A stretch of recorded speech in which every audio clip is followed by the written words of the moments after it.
Hello, I'm Dr. Maury Markman from City of Hope. And on this final segment of Minutes with Markman, dealing with the current and likely, unfortunately, future state of the integrity of the scientific peer review process, I would like to propose a suggestion for our solution. Or should I say, changes in the process, including regulatory changes, legal changes, which I recognize, as you will hear, are remarkably radical, and they will require rather substantial modifications in the organizational principles currently used today for peer review. So here it goes. Currently, and I want to emphasize this point, each individual component of the peer review process, investigators, authors, their own organizations, universities, companies, governmental agencies, and publishers work essentially completely independently of each other. And in fact, often in tense competition, not only because that's the nature of some of the work, but also from regulatory purposes, it would be collusion if, for example, publishers work together.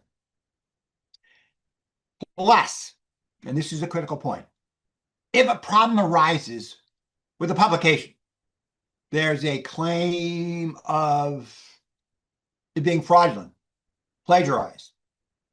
The goal of those involved, first and foremost, in fact, perhaps their only concern, is to protect themselves. Isn't that what the lawyers who work for universities are there for? To protect the university, protect their members of their staff.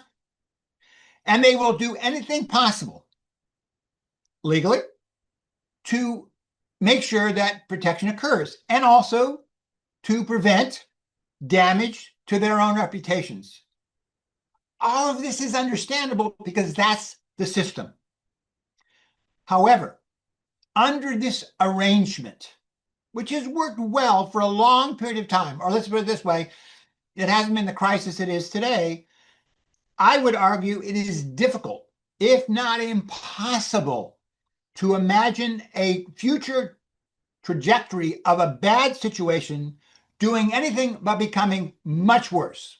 Now, you can make it clear, I'm talking about what I see happening in the future. Again, remember the goal here is to protect the institution and perhaps see that someone else bears the blame, the cost, and the reputational damage. The claim, it's not our fault. So here is my proposal. All organizations who work in good faith to solve a claim of fraudulent publications, this includes members of the faculty, company, publishers, will be immune from any kind of civil suit from somebody suing because, you claim this or that for me. Very similar to what exists in most locations, certainly in the United States, of Good Samaritan laws. If you go to assist somebody who's in an accident, they have a bad outcome, your goal has been to help. Physicians, for example, that might go to the side of a road cannot be sued if what they did was in good faith. They didn't have the supplies, etc. They did all they could do. The point being is they would be immune.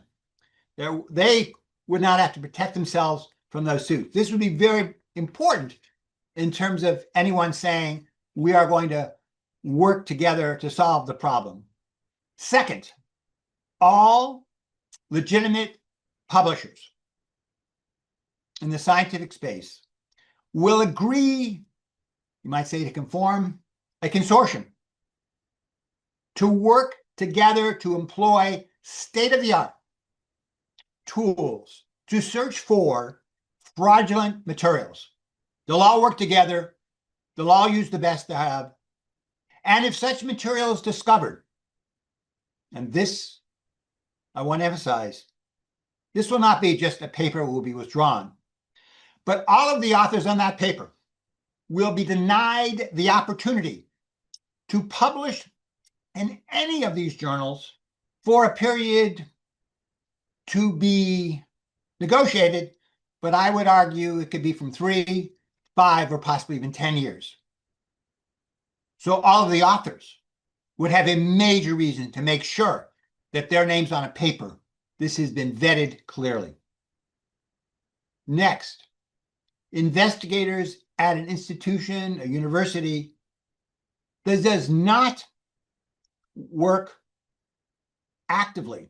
So the university does not work actively to participate in this process to weed out and prevent fraudulent publications will not be able to publish themselves because their university will be barred for a period of time, as stated above about the individual authors. Now, again, this is complicated, and it would obviously, if one were to talk about this, it wouldn't be for one paper or 2 papers, but it would be a series of steps that would need to be taken that the universities would need to follow if, in fact, there was a paper that came from their institution so that it didn't happen again, or they could be barred.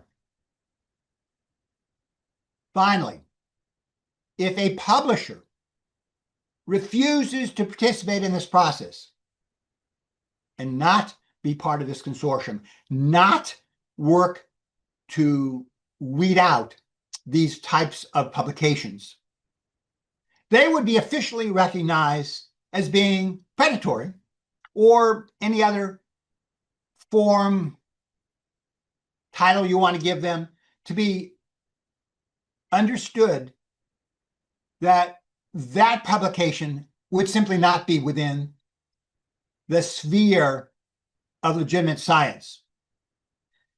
Those publications would not be included in any form of impact factors. They would not be recognized within any university as being valuable for promotion and tenure. They simply would be out there, but they would be not part of this. Journals would have to agree to publish. Clearly, what I'm describing would require massive change. It would require considerable discussion, including regulatory buy-in from various countries. I'm not suggesting this is easy. I'm suggesting we need to begin this conversation and come up with a comprehensive solution.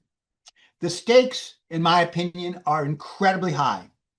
Rather, drastic changes are required to reverse what I believe, not improperly to be described, as a concerning, distressing, downhill spiral in the integrity of the scientific peer review process. And we must reverse this. And I thank you for your attention.